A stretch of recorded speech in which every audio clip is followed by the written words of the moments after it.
Imagine for a moment that an object originating from the edges of another star is positioned exactly where it can reveal to us the secrets of its origin.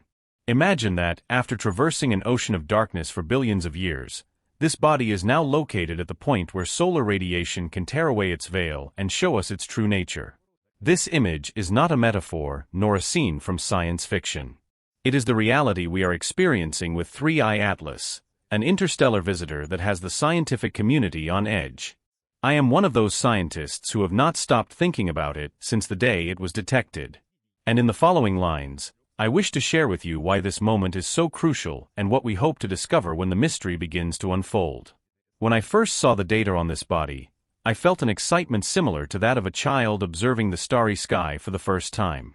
Throughout my life, I have dedicated myself to the study of comets and asteroids, those relics that preserve the history of our origins.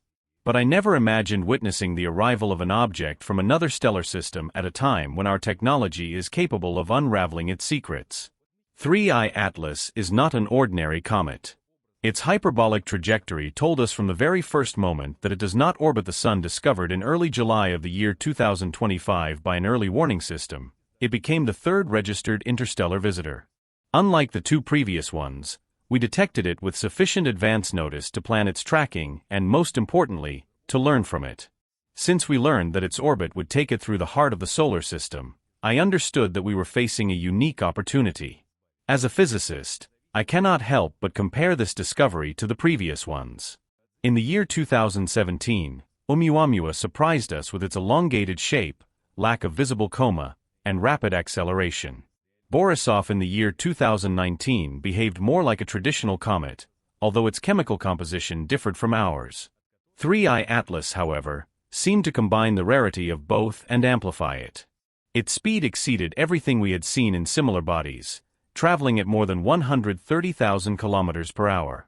Its size appeared larger than Oumuamua's, with estimates ranging from several hundred meters to several kilometers in diameter. Its orbit placed it on a path that crossed the ecliptic almost perpendicularly, which is statistically improbable. And most intriguingly, its initial observations showed signals that did not match what we expected from a comet. I remember the first time I heard my colleagues talking about an inverted tail. In normal comets, the solar wind pushes the dust and gas ejected from the nucleus in the direction opposite to the Sun. However, the first images of 3I Atlas showed a jet that seemed to point toward the Sun. Some wanted to see this as proof that the object was artificial, a kind of reaction jet. Others argued that it could be a perspective effect, an illusion caused by our relative position. I, cautious by nature, preferred to wait for additional data before drawing conclusions. Nature always finds ways to surprise us, and comets from other systems may exhibit behaviors we have never seen. Nevertheless, the image of a tail pointing toward our star remained etched in my memory as a sign that we were dealing with something deserving of our full attention. Soon after came the spectroscopic measurements confirming that this comet was chemically different. The James Webb Space Telescope detected a predominance of carbon dioxide over water in the coma, a ratio almost 8 times greater than in solar system comets. The Very Large Telescope in Chile found nickel vapors in the ejected gas, along with a compound called nickel tetracarbonyl, known in our laboratories for its use in industrial metal refining. The absence of iron in the expected proportions added a new chemical puzzle. Additionally, other telescopes detected cyanide and carbon monoxide in unusual amounts. The presence of these compounds in an object still far from the Sun implied that internal volatiles were sublimating much earlier than in our local comets. Doubts multiplied. Were we seeing a natural body formed in a chemically exotic environment, or something created by technology? Another anomaly that captured our imagination was its alignment with the plane of the ecliptic. Interstellar objects typically cross our system at inclined angles, but 3I Atlas moved almost aligned with the planet's orbits. Moreover, its path would bring it relatively close to Venus, Mars, and Jupiter in a very short time frame. The probability that an object wandering through space for eons would end up passing through this planetary corridor seemed minuscule. Many colleagues considered this coincidence a product of chance, the result of observational bias due to our limited sample of visitors. Others wondered if there was some dynamic force directing interstellar remnants toward the inhabited planes of stellar systems. And some, the most imaginative, postulated that such a trajectory might serve a purpose, as if the object were designed to exploit planetary gravity and study their properties. Listening to these debates in seminar rooms and scientific cafes was thrilling. There was a mix of skepticism and enthusiasm that I have rarely seen in my career. No less surprising was the estimation of its mass. To determine a comet's mass, we measure the non-gravitational acceleration caused by the ejection of gas and dust. In 3I Atlas, despite evident activity, the acceleration was negligible, indicating enormous mass. Some calculations spoke of tens of billions of tons, millions of times more than Oumuamua. Such a massive object is not only rare. Its existence raises questions about how it forms in the vacuum of interstellar space. To eject a body of such dimensions from its origin system requires a cataclysmic event, such as the perturbation of a giant planet or a star's explosion. Moreover, such a heavy comet would resist deviations from jets, maintaining its course with determination. If these figures were correct, this body was not just rare but extraordinary. In the face of these anomalies, the National Aeronautics and Space Administration issued reassuring messages. The agency emphasized that the object followed a hyperbolic orbit and posed no danger, as at its closest approach it would be more than 260 million miles from Earth. Its official communications highlighted that this was a unique opportunity to study an interstellar comet in advance, but offered little additional information about the observed features. I understood this caution. The agency's scientists did not want to fuel rumors without solid data. However, the lack of details at a time when social networks were flooded with theories aroused suspicions. It was in this context that I learned through colleagues working in planetary defense that the National Aeronautics and Space Administration had activated broader tracking protocols than usual. These protocols, designed for potentially hazardous objects, include international coordination through the International Asteroid Warning Network and the Minor Planet Center. Although the public continued to hear that there was no danger, it was evident that the agency was mobilizing extraordinary resources.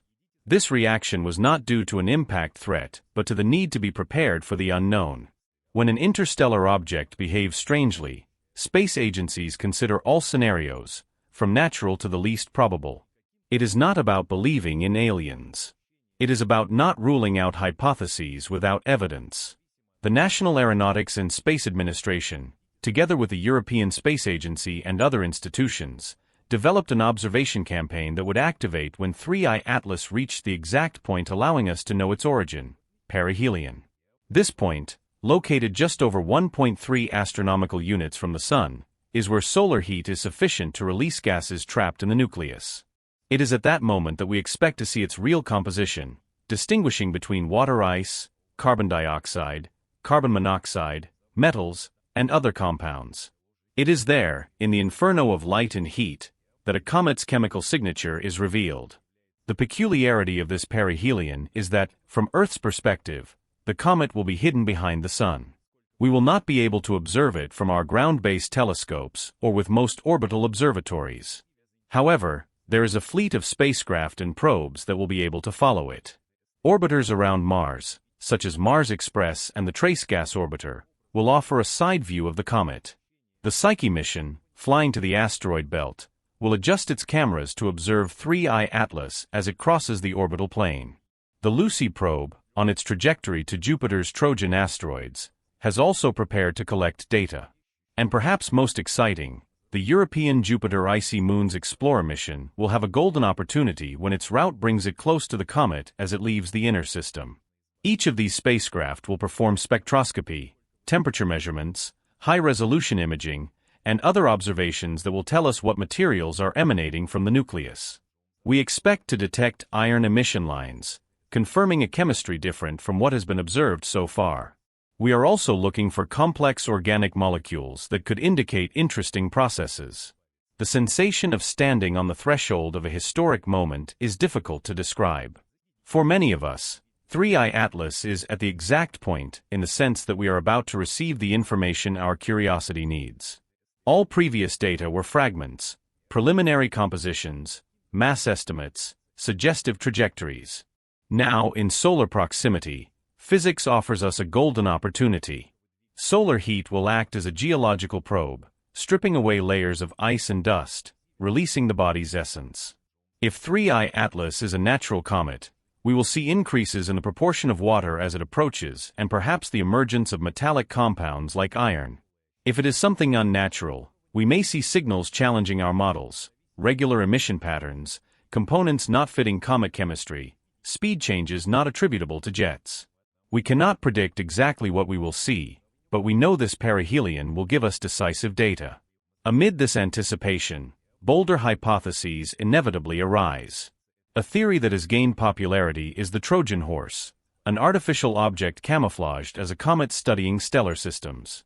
According to this idea, an advanced civilization could have sent millions of probes disguised as comets to observe planets and perhaps search for life. These probes could use gas jets to adjust trajectory and appear natural from afar. The presence of compounds like nickel tetracarbonyl, alignment with the ecliptic, and coincidence of flybys near planets are interpreted as signs of intent. When I hear this theory, I recall that science has often benefited from ideas challenging the established. But I also remember that the universe is capable of producing unimaginable phenomena without needing intelligent intervention. Although the possibility of not being alone fascinates me, I lean toward exhausting all natural explanations first. However, I acknowledge that categorically denying the possibility of an object being artificial would also be a bias. Intellectual honesty requires keeping an open mind, but also rigor in data interpretation. Similarly, there are theories pointing to sophisticated natural explanations. Some colleagues suggest that interstellar objects may have very different compositions because they formed in protoplanetary disks with conditions distinct from ours. In a region rich in nickel and carbon, a nucleus with minerals and exotic compounds could be ejected into space by gravitational perturbations. Upon approaching another star, these compounds decompose and become detectable. Others propose that 3I Atlas could be a planetary catalyst, a seed for planet formation that, captured by young systems, serves as a core for accumulating dust and gas. This idea is appealing because it implies interstellar objects play a role in building worlds. If our perihelion observations detect significant amounts of iron and other metals, as well as rotation changes indicating high density, this hypothesis will gain strength. The history of comets teaches us that no two are identical. Since the detection of Oumuamua and the debates about its origin, the scientific community has become more sensitive to the possibility that some objects do not fit our categories. In the case of 3I Atlas, the fact that it became active much earlier than expected points to the presence of hypervolatile compounds capable of sublimating at very low temperatures. This could explain why it brightened while still far from the sun. It could also explain the antitail. If a gas deposit was oriented toward the sun, sublimation could create a directed jet, though not an engine. Comet dynamics models are being updated to include these scenarios. Each new observation is input into simulations calculating rotation, orientation, composition, and mass loss rate. This is meticulous work that often remains invisible but forms the heart of science. Another aspect that has gone relatively unnoticed is the European Space Agency's decision not to send an interception mission. Upon learning of 3I Atlas's discovery, some envisioned the possibility of launching a fast probe to approach the comet, analyze it up close, and perhaps return samples. However, time was extremely limited.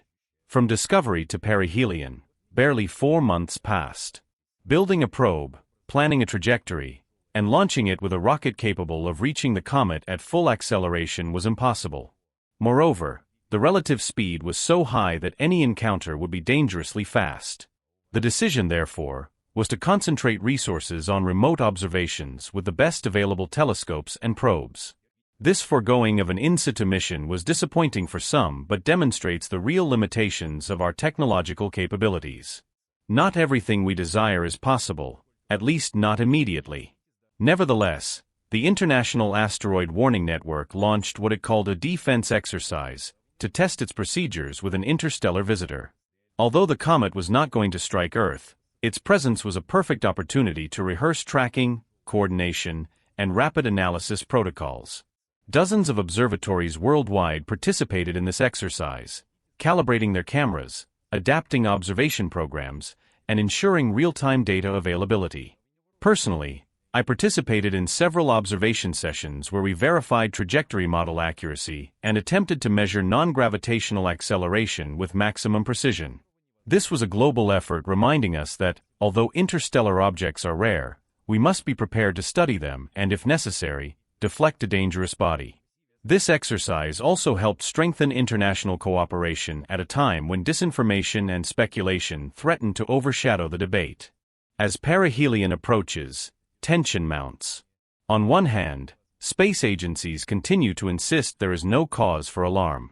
On the other, many scientists acknowledge that this exact point is our last chance for decisive data. After passing behind the Sun, 3I Atlas will continue its path and recede farther and farther, becoming fainter and harder to study. In December, it will approach Earth but still be hundreds of millions of kilometers away, too far for fine details. In March of the following year, it will pass near Jupiter, and its immense gravity may slightly alter its trajectory. After that, it will head into interstellar space, and we will not see it again. The perihelion observation window is our best hope. Meanwhile, days pass like in an hourglass, and each falling grain brings us closer to revelation or disappointment. I wake up every morning thinking about the molecules that may be released and the data that will arrive. Sometimes I dream of emission lines from rare elements. Other times I imagine a hidden message in light polarization. And then I remind myself to keep a cool head, because science demands patience. Beyond hard science, there is the cultural impact of this story. On social networks, the idea of an artificial comet went viral. Videos were shared where supposed experts claimed to have intercepted radio signals from the object. Other videos showed graphs of its trajectory compared to human probe routes, hinting at deliberate parallelism. These stories, often without verifiable sources, spread quickly. At conferences and science popularization lectures, I faced questions like, are they watching us? Or what are they hiding from us? These questions reflect genuine interest, but also distrust of institutions. My answer is always the same: science does not know all the answers, but it works honestly to find them. It concerns me that in a world overflowing with information, the boundary between fact and fiction blurs so easily. And this comet, with its enigmatic name and unusual behavior, became a perfect canvas for everyone to project their fears and desires. In this sea of interpretations, I try to navigate between skepticism and fascination. Sometimes I think about the possibility that we are truly facing a probe from a lost civilization, perhaps a messenger traveling the galaxy sowing seeds of curiosity.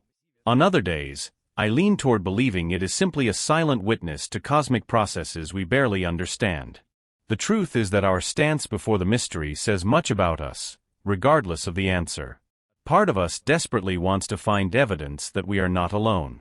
Another fears what such a discovery would imply. And amid these emotions stands science, trying to carve a path with data and models. I like to think that science is our compass in this labyrinth. It may not give the definitive answer immediately, but it orients us, distances us from superstition's traps, and teaches us to ask increasingly better questions. The most extraordinary thing is that, amid this debate, 3I Atlas continues its course indifferently. Our theories and suspicions do not concern it. Its route is predetermined by the laws of physics, not our desires. It will rush toward the sun, release its gases, orbit a star that is not its own, and then depart into darkness. For it, our attention is irrelevant. For us, it is an opportunity. When it reaches the exact point where heat reveals its composition, no human noise can stop that process. There will only be radiation striking its surface and particles detaching to travel to our instruments. This moment, calculated with precision, will be the culmination of years of work and months of intrigue. I feel a sweet dizziness thinking about it, as if I were about to open a gift that could change our view of the universe. I have spent entire nights looking at graphs showing the comet's brightness rate, analyzing element proportions in its spectra, discussing possible interpretations with colleagues. I have responded to emails from students and enthusiasts wanting to know if they should worry. I have listened to lectures where orbital dynamics experts spoke about perturbations and non-gravitational terms. I have seen popularizers passionately defend the probe hypothesis, while others accuse them of sensationalism. All these elements crowd my mind as I write these words. And in each of them is a common desire to understand. No matter which side we stand on, curiosity unites us. I want to believe that in the end, the truth will emerge strengthened. When speaking of revelation, it is important to remember that it is not a moment of sudden enlightenment where all answers appear at once. In science, revelation is a process. Perhaps at perihelion, we will see an unexpected increase in iron emission confirming a metal-rich composition. Perhaps we will detect molecules never seen in a comet and have to rewrite our models. Or perhaps we will see none of this and confirm that the anomalies were simple misunderstandings. Even then, the revelation will be valuable because it will teach us to be more cautious and not project our desires onto nature. I am prepared for any outcome, though I cannot deny that part of me dreams of the surprise. There are those who say that the story of 3I Atlas is a story about us more than about it. I have thought about it and believe they are right. Our reaction says much about our imagination and insecurities. Before the unknown, some choose denial, others belief, and a few investigation. I lean toward the latter, but respect those who imagine bolder possibilities as long as they are willing to adjust to the data. Science fiction has taught us that the most incredible things can be true, but science history reminds us that sometimes the simple explanation is the correct one. Between these two forces moves this debate. As I write, the comet continues accelerating under the sun's pull. Soon its surface will begin to heat more than it has since leaving its native star. Molecules will stir, compounds will decompose, internal cavities will open and expel gases and dust. Our instruments, deployed at various points in the solar system, will record every photon, every particle. In one laboratory, a colleague will analyze spectra for the iron signature. In another, someone will measure rotation speed. I will sit before my screen waiting, remembering that in the vastness of space, we are witnesses to a unique phenomenon. That in itself is already a miracle. Although the comet is at the exact point to reveal its origin, we bear the responsibility to interpret correctly what we see. There is a real risk that our biases cloud judgment. Therefore, it is crucial that those analyzing the data be rigorous and transparent. The best defense against error is collaboration.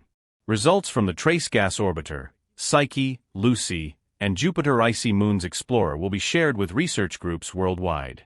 Public databases will be created so anyone with knowledge can contribute. This way, we avoid the temptation to hide or manipulate information. This principle of openness is one of science's pillars and one of the antidotes to disinformation. With a beating heart, I prepare to experience this event. I know it may disappoint or delight me, but I cannot help feeling that we are on the threshold of something great. If the comet reveals characteristics matching ours, we can study how different comets from other systems can be, and that will already be a discovery. If, on the contrary, it shows details not fitting our models, we will have to rethink our theories, and that, however uncomfortable, is science's engine. If in the most improbable scenario we find signs of unnatural engineering, we will have to reconsider our place in the cosmos. Any of these paths makes me vibrate. I want you, listening to this story, to feel the same excitement. To understand that science is not cold but passionate. To grasp that behind all the technical data and complex theories are curious people marveling at each new discovery. If you have ever looked at the stars and felt that perhaps there is something beyond, this is your moment. This is the moment to closely follow 3I Atlas, to discuss, speculate, and learn. This interstellar visitor teaches us, even before revealing its origin, that the universe is stranger than we imagine and that our thirst for knowledge is insatiable. Uncertainty is uncomfortable but also fertile. Thanks to it, science advances. If we knew everything, we would have no questions, and without questions, there are no discoveries. 3I Atlas returns humility to us. It reminds us that although we have sent ships to the edges of the solar system and detected exoplanets light years away, we still do not know how some bodies passing relatively close to us behave. It forces us to update our models, revise our concepts, and accept that, however intelligent we are, we continue learning. For me, this reminder is as valuable as any specific answer. In a few days, when the comet reaches the exact point of its path, thousands of electronic eyes will be vigilant. Some will be moved by the possible detection of an iron line. Others will sigh with relief when nothing extraordinary happens. I, regardless of the result, will celebrate that we are living a passionate chapter of modern astronomy. I celebrate that we have developed technology to detect visitors from other stars, analyze their composition, debate their nature. I celebrate that we live in a world where a comet can unite scientists, journalists, and the curious in a global conversation. And I celebrate that you are listening to this, because your interest and support for science popularization are part of what keeps human curiosity alive. I do not want to end without reminding that this moment is important not only because of 3i Atlas. It is important because it demonstrates our capacity to cooperate as a species. Astronomers from different countries, rival agencies, and universities with diverse agendas collaborate to unravel the mystery. In a world often divided by ideologies, these collaborations are an example of what we can achieve when united by a common goal, knowledge. May the same desire for cooperation spread to other spheres. If we can work together to understand a comet passing millions of kilometers away, why not to solve closer problems? As for you listening, I invite you to follow this journey with an open mind and critical spirit. Inform yourselves, read reliable sources, participate in healthy conversations, and distrust those claiming absolute truth without evidence. Share your enthusiasm with others, ask questions, doubt, and learn. And if you like this narration, if you feel that the search for truth and the joy of discovery deserve celebration, support such content. Like it, share the video, and subscribe to our channel to continue exploring the universe's mysteries together. Because in the end, we are curious beings in an immense cosmos, and our capacity to wonder is what drives us to keep looking up and asking what other surprises await us out there.